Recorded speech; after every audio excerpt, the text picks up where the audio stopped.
Assalamualaikum warahmatullahi wabarakatuh. Berjumpa lagi dengan Ibu Tika Widianingrum. Apa kabar anak-anak hebat Ibu? Wah, tentunya kalian baik-baik saja kan? Tetap sehat dan bersemangat. Sekarang kita akan belajar menelaah teks eksposisi. Yuk simak penjelasan Ibu.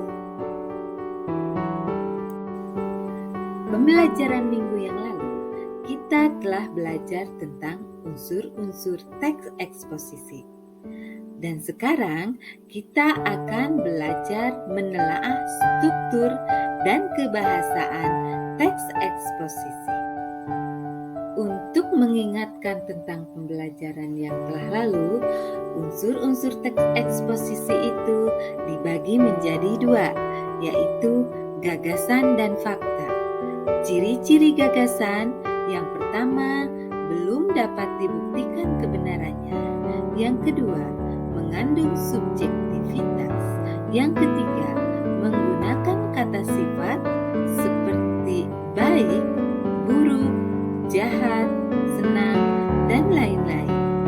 Yang keempat, menggunakan kata-kata seperti menurut, jika, bila, asalkan, akan, kira-kira, perlu, dan lain-lain. Yang kedua adalah fakta. Ciri fakta yaitu sudah terjadi, dapat dibuktikan kebenarannya, ada data berupa angka dan keterangan waktu yang pasti, dan yang terakhir ada kata telah dan sudah.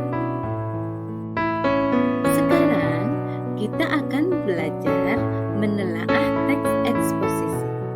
Seperti yang kita ketahui bahwa tujuan teks eksposisi yaitu memaparkan informasi kepada pembaca atau pendengar.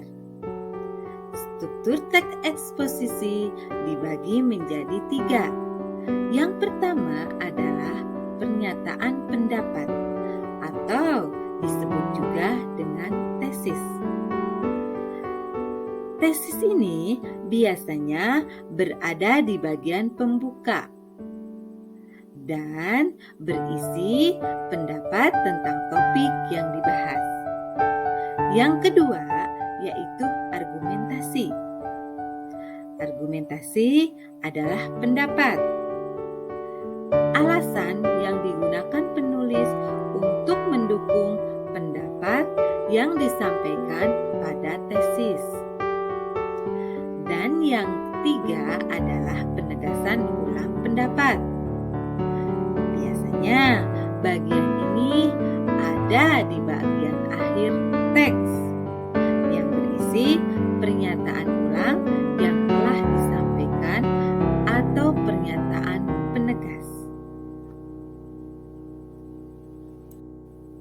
Apa yang dimaksud dengan tesis?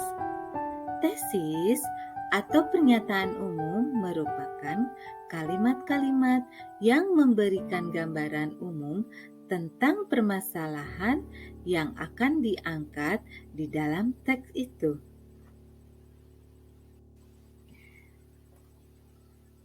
Argumentasi. Argumentasi adalah pendapat atau argumen penulis berguna sebagai penjelasan dari tesis yang dijelaskan sebelumnya. Biasanya berisi fakta-fakta untuk memperkuat argumen-argumen penulis. Penegasan ulang adalah perumusan kembali secara singkat. Biasanya bagian ini disebut dengan bagian penutup atau simpulan.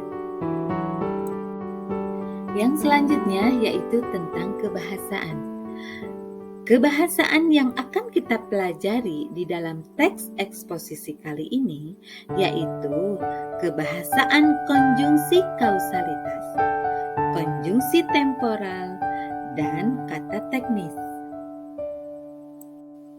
Apa itu konjungsi kausalitas?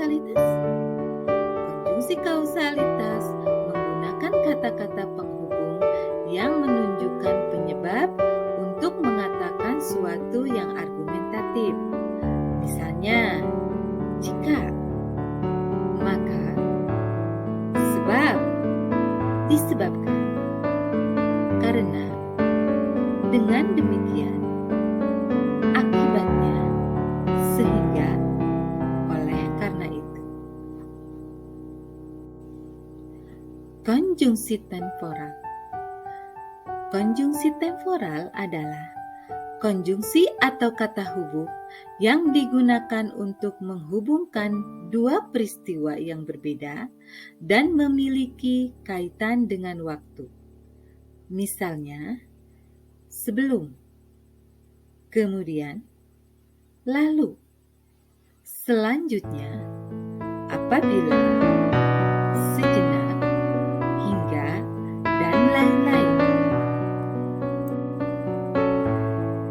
Dan kata teknis.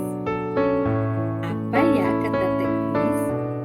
Kata teknis merupakan penggunaan kata-kata teknis atau peristilahan yang berhubungan dengan keilmuan yang berkenaan dengan masalah utama atau topik yang sedang dibahas.